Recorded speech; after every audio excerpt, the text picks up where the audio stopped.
അസ്സലാമു അലൈക്കും.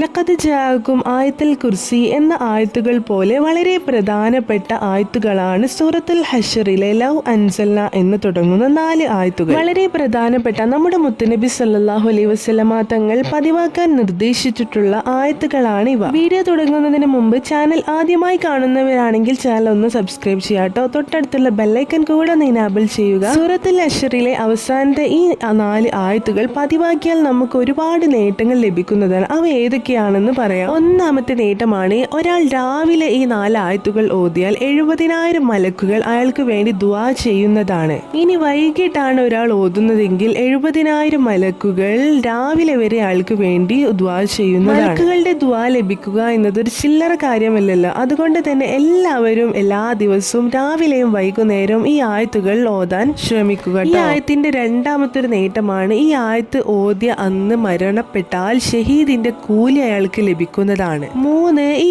ആയത്തിൽ ഇസ്മുൽ അഅ്ലം ഉൾപ്പെട്ടത് കൊണ്ട് തന്നെ ഈ ആയത്ത് ഓതി ദുആ ചെയ്താൽ ദുആക്ക് വളരെ വേഗത്തിൽ തന്നെ ഉത്തരം ലഭിക്കുന്നതാണ്. 4-മത്തെ ഒരു നേട്ടമാണ് എത്ര വലിയ പ്രയാസമുണ്ടെങ്കിലും അത് പരിഹരിക്കപ്പെടാൻ ഈ ആയത്ത് പതിവാക്കിയാൽ മതി. 5, തൊടുന്ന മേഖലകളിലൊക്കെ നല്ല വിജയം, അഭിവൃദ്ധിയും ബർക്കത്തും ഉണ്ടാകുന്നതാണ്. ഈ നേട്ടങ്ങളൊക്കെ നമുക്ക് ലഭിക്കണമെങ്കിൽ ഈ ആയത്ത് ഇപ്രകാരമാണ് ഓതാൻ നിർദ്ദേശിച്ചിട്ടുള്ളത്. എങ്ങനെയാണെന്ന് പറയാം. ആദ്യം 3 തവണ അഊദു ബില്ലാഹി സമീഉൽ അലീമി മിനശ് ശൈത്വാനിർ റജീം എന്ന് 3 തവണ ഓതുക. എന്നിട്ട് ബിസ്മി ചൊല്ലി ലൗ അൻസൽനാ എന്ന് തുടങ്ങുന്ന 4 ആയത്തുകൾ ഓതുക. ഇങ്ങനെയാണ് ഓതേണ്ടത്. ഇങ്ങനെ ഓതിയാലാണ് അതിന്റെ എല്ലാ നേട്ടങ്ങളും നമുക്ക് ലഭിക്കുക.